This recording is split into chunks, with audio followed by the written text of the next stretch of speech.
Mtazamaji, mimi ni Alphonse Kusaga, mwandishi wa Wananchi. Hapa ni katika kata Sokon 1 jijini Arusha. Tunaripoti kuhusiana na msiba wa kijana mmoja anayefahamika kwa jina la Nicholas Manase mwenye umri wa miaka 29 ambaye amefariki dunia kutokana na kujeruhiwa maeneo ya kichwani baada ya kupigwa mapanga na mtu ambaye inaeleza kwamba ni balozi katika ubalozi shina namba 28, Bwana Sebastian Edward Machonchori mwenye umri wa miaka 53. Inaweza kwamba tarehe 15 ya mwezi wa 3 kulikuwepo na mvutano kati ya Nicholas na bwana mwingine anayefahamika kwa jina la Doto. Katika mvutano wao huo, baadaye akapewa taarifa balozi ili aje ingalau aweze kutatua tatizo hilo. Lakini inaweza kwamba Doto pamoja na balozi huyo wao wanaishi pamoja ama ni ndugu yake. Kwa hiyo balozi alipofika eneo lile la tukio, alichokifanya alianza kumshambulia bwana Nicholas, ambapo alipata majeraha makubwa na alikaa naye katika eneo hilo la tukio zaidi ya masaa 8 mpaka majira kwa sababu tukio lilitokea majira ya saa 8 mpaka saa 11 polisi ndio wakapewa taarifa, wakafika eneo la tukio na kumchukua Nicholas na kumpeleka katika kituo cha afya cha Muriet, lakini baadaye akapewa rufaa ya kwenda hospitali ya Mount Meru.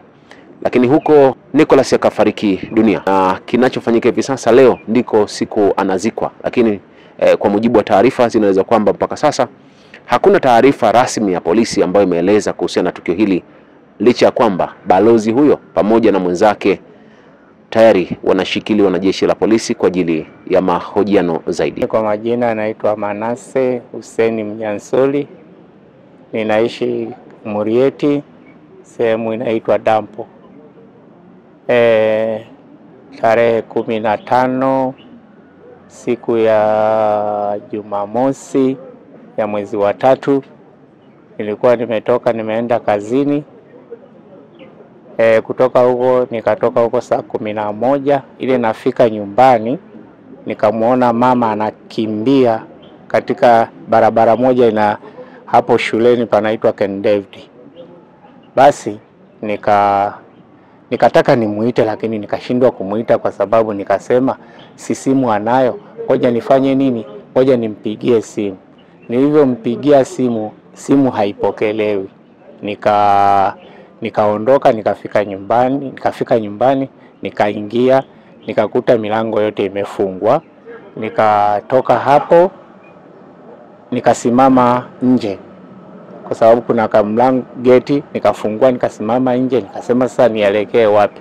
Kidogo wakanipigia simu, nafikiri walishafika kwenye tukio. Walivyofika pale kwenye tukio wakanipigia simu, akaniambia kwamba mtoto amefanya nini, ameumizwa. Sasa badala ya kutafakari kwamba ameumizwaje, nikarudi ndani. Kumbe amemtuma kijana alete funguo. Pale kwenye tukio kuna kijana fulani wa Kiarusha, yule aliyemkuta Nicholas mara ya kwanza, alivyoleta habari pale nyumbani. Akaniletea funguo, nikafungua. Nilipofungua ndani nikachukua maji. Kwanza kabla ya maji nikaikuta simu iko mezani. Ndio maana nikasema huyu mama nampigia simu kumbe ameiacha ndani. Nikamaliza nikawaambia ngojeni mimi nioge na kuja. Nilivyomaliza kweli kuoga nikaenda. Sijaenda hapo, akaniambia uende Murieti kwa sababu askari wamekuja hapa wamemchukua mtoto na tumepita polisi, tumeenda Murieti. Nikapanda pikipiki mpaka Murieti hospitalini. Kufika pale nikakuta kijana wangu kweli ana hali mbaya. Nikakuta amefanyiwa huduma ile ya kwanza. Tukatoka hapo nikaambiwa sasa kwa hiyo inatakiwa muende Mount Meru. Nikafika Mount Meru na mtoto. Basi nilipofika hapo hali ya kijana ikawa mbaya, wakampiga wakasema kwamba anatakiwa aingizwe kwenye mashine kwa scan ili kwa ajili ya kucheki kichwa. Wakacheki, wakaona hali ni mbaya, wakasema kwamba, wakanionyesha picha, wakaniambia kwamba hapa kwenye angalia huu ni ubongo Sasa lakini damu imezunguka ule ubongo. Basi ikawa hivyo. Siku hiyo akalala, siku hiyo Jumamosi, Jumapili, nafikiri Jumapili, Jumatatu wakampeleka tena kwenye kupigwa operation. Sasa kapigwa operation hiyo ikawa ndio hivyo, akapelekwa ICU kwenye kitanda, akakaa hapo siku kadhaa, lakini hali ikaendelea kuwa mbaya. Akatoka tena hapo, wakamrudisha tena kwenda kumulika kwamba kichwa kikoje. Kutoka huko sasa kupelekwa ICU, ndio mpaka mauti ikamkuta. Wangu anaitwa Nicholas Manase. Tatizo hilo limempata kwenye huo mtaa naye kuambia kwamba kwa Mchaga, lakini ni Murieti. Huo mtaa hicho sehemu kinaitwa kwa Mchaga, lakini pale kwa Mchaga huwa wanauza, nafikiri wanauzaga vipombe. Pombe hizi zi ngumu kama mapombe ya chupa haya, lakini sasa maelezo kamili kwamba alikuwa amekunywa au hajanywa mimi sijui, lakini kuna kijana mmoja tuliyemuuliza, ni rafiki yake anaitwa Idi, akasema walikuwa wametoka kibaruani, wakafika mahali pale kijiweni, wakanunua, akaulizia sigara, akaambiwa hamna. Alivyoambiwa hamna, akatoka kwenda kwenye duka lingine. Alivyofika kwenye hilo duka kidogo, yule wa dukani kule, lili duka la kwanza, kuangalia chini kidogo, wakamuona sasa niko wanapigana wanasukumana na huyo mzee. Sasa sijajua ni mzee kwa sababu Doto mimi simjui. Basi kidogo anasema nikamkuta ameanguka chini, kwenda kumsaidia. Wale wa jamaa waliyempiga wako pale, wakamwambia na wewe unakuja. Basi yeye akaogopa, akakimbia. Balozi anatajwa, nafikiri labda yeye, kwa sababu jambo ambalo limetokea, nafikiri wenyeji si wako pale, nafikiri labda walimuona, kwa sababu huwezi kutajwa bila kujulikana kwamba ni wewe. Huwezi kutajwa tu kama sio wewe. Lakini nafikiri kama mtafanya upelelezi sana, polisi wakifanya upelelezi sana, watajua kweli ni yeye. Kwa hilo mimi sijui, kwa sababu kama alikuja kutatua, kwa nini sasa ampige panga? Hilo sasa ndio unajiuliza, kwamba kama ni kiongozi, ni balozi akimkuta mtu na yeye ndio ana mamlaka, huwa yeye ndio huwa anafanya nini? Anamaliza hayo mambo, anawaachanisha kama walikuwa na ugomvi, alafu anawarekebisha. Nafikiri mapanga mawili maeneo hapa Kisogoni na hapa juu kidogo. Kwa kweli sijui, isipokuwa sasa inaonyesha kwamba ni panga, kwa sababu sasa kama mtu amekatwa, si utakuta amekatwa na kitu ya nchi kali. Mimi ninachoomba serikali tu isilale usingizi, iwafuatilie moja kwa moja, ijulikane kuwa ni wao. Na sasa hivi nafikiri wako ndani, wasiwachiwe mpaka niende nizike, turudi tuone kitu gani kinachoendelea sasa, kwa sababu wakiachiliwa mambo yatakuwa si mazuri. Labda umepata taarifa wameshikiliwa watu wangapi na kama unafahamu? Wameshikiliwa watu wawili.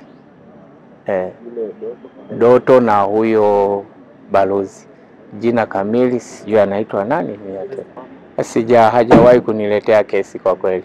Hajawahi kuniletea kesi, na kumuelewa sana sitasema uongo wala nini, kwa sababu huo ni mtaa mwingine. Sitasema kwamba labda ni mtata, mimi sijui, lakini kama wanamtaa ule wanamjua, labda wanaweza kumjua ni mtata au si mtata. Yule kijana kwa tabia ninayemjua mimi, huwa hapendagi kubishana. Hata pale nyumbani huwa hapendi kubishana. Ukiongea naye maneno mawili anaweza kaondoka, wewe ukafikiri labda amekudharau akaondoka, lakini atakaporudi anakuja kukuuliza, sasa ulikuwa mbona unanigombeza, unaniambia hivi kwa ukali. Sasa mimi anasema mimi huwa sipendi hiyo, kwa sababu mimi sipendi kubishana na wazazi. Na hata mtaani mimi sio kwamba eti namsema vibaya au nimtetee yeye. Kama kuna ubaya, watu watajua kwenye huo mtaa kama yeye ni mbaya. Lakini ninavyoelewa mimi, mpaka na watoto, anatembea na watoto. Anaweza kawa na hela kanunua pipi, akawa anatembea njiani akikutana na watoto anawapa pipi tu ana. Sasa ndio maana mpaka hata alivyoumia, kuna watoto walisema kwamba kaka amepigwa na seba. Sasa sijajua kwamba namna gani. Kiukweli mimi naitwa Onesmo Paranja. Kiukweli huu msiba umetuumiza sana, kwa sababu huyu ni mdogo wangu. Baada ya kuja kukuta kitendo alichofanyiwa, tuliumia sana. Baadaye ndo uchunguzi ukawa unaendelea, wakaja wakagundua kwamba ugomvi ulikuwa kati yake na huyu mzee nani, huyu Seba na Doto. Baadaye askari walitusaidia kuja kufanya uchunguzi, wakawachukua. Kwa sasa hivi wapo kituoni. Inasemekana alipokuwa anagombana yule na huyo Doto, balozi haliitwa. Wanaposema hata yule nani mwingine alivyojiwa jana tulimpeleka kituoni. Lakini badala ya kuja kusuluhisha, na yeye akawa amefanya maamuzi ya kumshambulia tena na yeye. Kwa baada ya kusuluhisha, yeye akaja na yeye akamshambulia. Pale kituoni tumeonyeshwa silaha aina ya sime. Tulipo kituoni ya ushahidi pale. Kwa hiyo walimkata hapa na hapa nyuma. Inasadikika kwamba yeye ndiye alimkata ile sime ya pili. Kwa badala ya kumsaidia, yeye alifanya tena na yeye kumshambulia. Kwa sababu inasemekana yule ni rafiki yake na ni ndugu yake, wanaishi sehemu moja.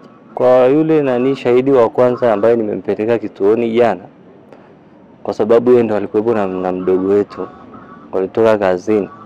Nasema walifika tu pale, wakaja wakawa wananunua sigara pale. Kwa hiyo inasemekana yule alimuomba tu sigara, wakawa ndo wametofautiana, ugomvi ukaanzia hapo na kuanza kumshambulia. Kwa hiyo balozi kwenda kuitwa, yeye akaja, alipokuja na yeye badala ya kuamua akawa anashambulia. Na baada ya hapo wale wananchi waliokuwa pale walinyimwa kumsogelea, kumpa msaada. Na huyo anayesemekana ni Seba balozi. Kwa baada ya wale wananchi kunyimwa, sikujua ni nini kilichoendelea kwa sababu sikuwepo, lakini mpaka na wananchi kuvumilia kiasi kile cha ndugu yetu kuumizwa vile, wakamwacha pale chini.